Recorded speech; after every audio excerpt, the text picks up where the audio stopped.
Oke, welcome back on Science Tech Channel, teman-teman. Masih di serial System Design Fundamental. Nah, sekarang kita akan masuk ke bagian tujuan desain dari distributed system, gitu ya. Jadi, kenapa sih kita perlu gitu ya mendesain sebuah sistem itu terdistribusi, gitu. Jadi, sekarang kita akan bahas tujuan desain dari distributed system itu sendiri. Nah, sebenarnya ada kaitannya ya dengan video gua sebelumnya. Ya, jadi dengan mendesain sebuah sistem sedemikian rupa terdistribusi gitu ya, kita bisa mendapatkan salah satunya adalah increase of any type of performance ya di video sebelumnya ya. Tapi sekarang di video kali ini dan video berikutnya gitu ya, kita akan bahas kenapa sih kita bisa dapat benefit itu gitu ya dari tujuan desain si distributed system itu sendiri. Oke, nah kalau kita mengacu pada buku Distributed System edisi keempat by M. Feinstein and Andrew S. Tenenbaum, gitu ya, ada 5 tujuan desain dari distributed system. Ya, ada resource sharing, ada distribution transparency, terus ada openness gitu ya. Intinya ada 5 gitu ya. Nah, gue akan coba pisah ya pembahasannya per poin menjadi per video ya, supaya harapannya mudah-mudahan gue bisa ngejelasin lebih komprehensif dan teman-teman lebih mudah untuk memahaminya gitu ya. Nah, tujuan desain yang pertama dari distributed system adalah resource sharing. Oke, sekarang kita baca kalimat yang menurut gue penting ya, yang perlu teman-teman ketahui dari bukunya gitu ya, dari textbooknya. Resources can be virtually anything. Oke, bisa apa aja.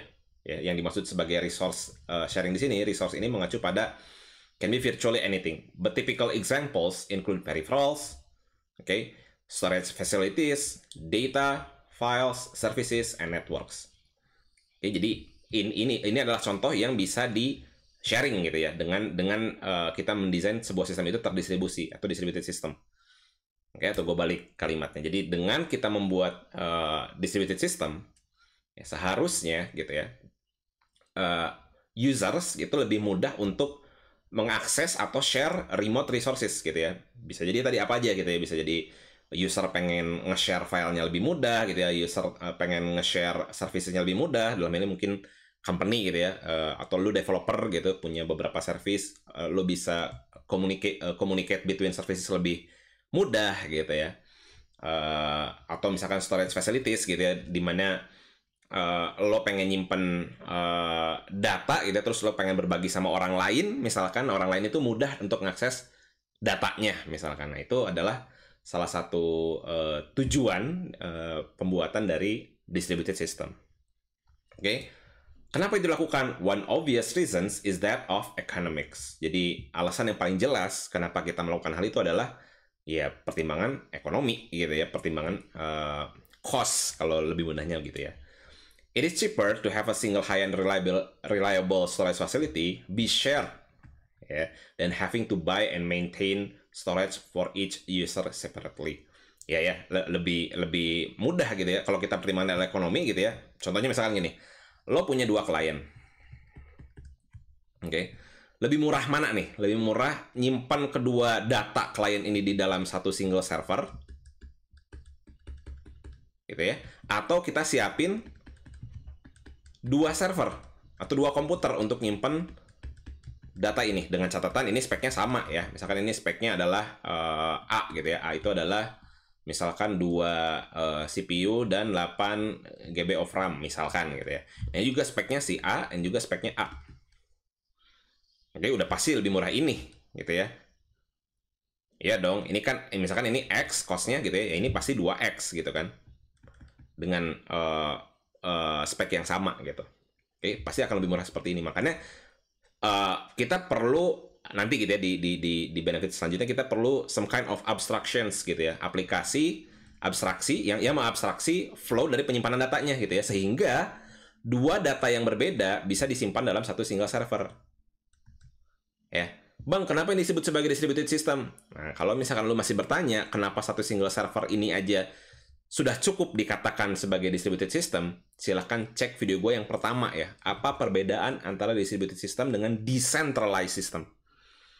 Oke, supaya teman-teman nggak bingung nih dengan terms yang gue gunakan sebagai distributed system, walaupun ini hanya single server. Ya, tapi karena dia punya 2 klien gitu ya dan diproses ke dalam satu server yang sama, itu udah cukup dikatakan sebagai distributed system. Ya. Nah, di sini ada layer abstraksi biasanya adalah database. ya. Makanya ini lebih murah. Jadi one obvious reasons is that of economics ya, lebih murah ya dengan kita menyimpan 2 data klien atau 3 atau 4 gitu ya, sampai storage-nya belum penuh gitu ya. Intinya sampai server ini masih bisa ngehandle gitu ya, pasti lebih murah untuk menggunakan single server ini daripada kita nyiapin single server untuk each of users. Itu kan akan mahal ya.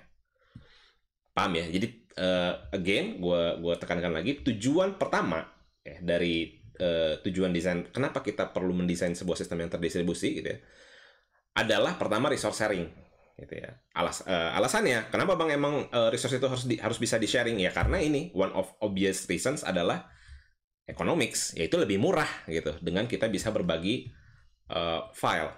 Nah, kalau teman-teman masih bingung dengan contoh gue gitu ya, gue punya contoh, atau di bukunya juga dijelaskan ya mengenai contoh, salah satunya adalah si BitTorrent ini gitu ya. Kenapa BitTorrent itu didesain untuk didesain memiliki sistem yang terdistribusi gitu ya. Tujuan utamanya adalah salah satunya adalah economics. Kenapa? BitTorrent gitu ya, cara kerjanya kan menggunakan peer-to-peer network, kalau teman-teman tahu ya. Peer-to-peer itu jadi client to client lah, lebih mudahnya gitu. Cuman nggak exactly kayak gitu, cuman teman-teman bisa anggap seperti itulah, biar teman-teman nggak bingung gitu ya. Dan gue nggak jelasinnya nggak kepanjangan gitu.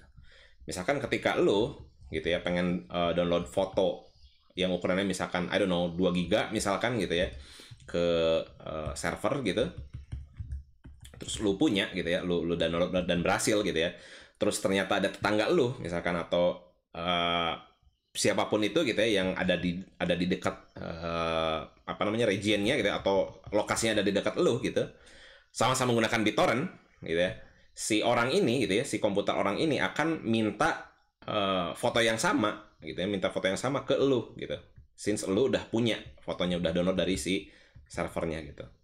Jadi ini yang disebut sebagai peer-to-peer, jadi client to client gitu. Jadi instead of ketika orang ini pengen download foto yang sama, misalkan foto A gitu, nah instead of dia minta ke server, ya dia akan minta ke komputer yang paling dekat, yaitu komputer lu.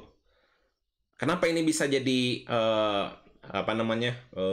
reasons of economics tadi gitu ya?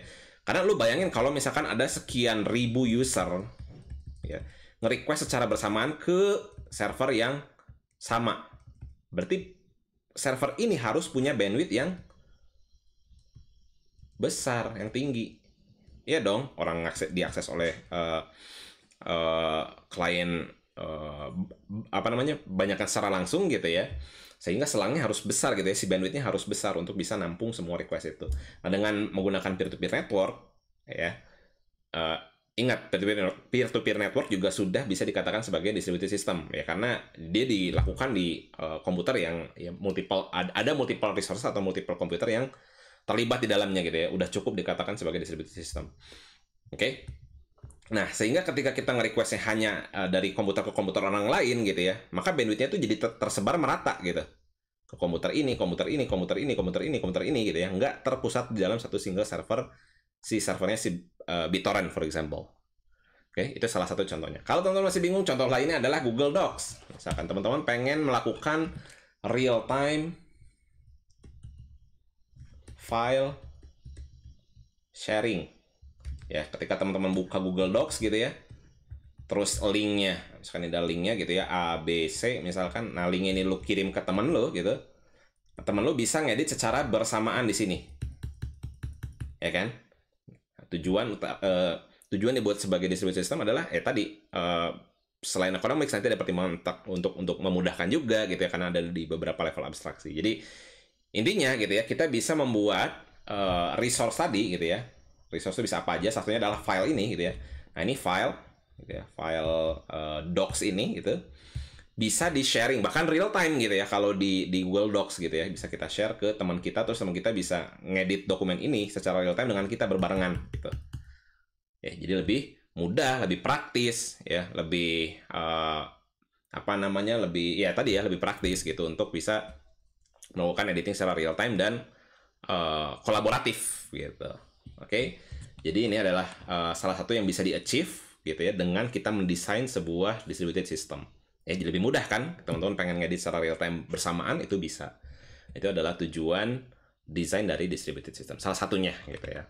Terus ada Zoom juga menggunakan peer-to-peer gitu ya. Jadi instead of kita nge-request video gitu dari servernya Zoom gitu ya, Lu bayangin nih, nge-request picture gitu ya, berapa FPS, maksudnya sekian FPS gitu, dari sekian banyak klien gitu. Ya pasti server ini akan kewalahan gitu ya kalau kita nggak pakai peer-to-peer network. Artinya apa? Artinya harus bisa di resource sharing gitu ya. Kalau bisa ya udah video dari sini kita share aja ke sini langsung gitu, ke si orang ini. Paham ya? Dan seterusnya, ini juga bisa ke sini, ini juga bisa ke sini gitu. Jadi mereka bisa saling terhubung langsung tanpa ada si main servernya. Oke, jadi tujuan yang pertama adalah resource sharing. Dan ingat, resource itu bisa mean anything gitu ya. Tadi ada peripherals, ada storage facilities, data, file, services, dan network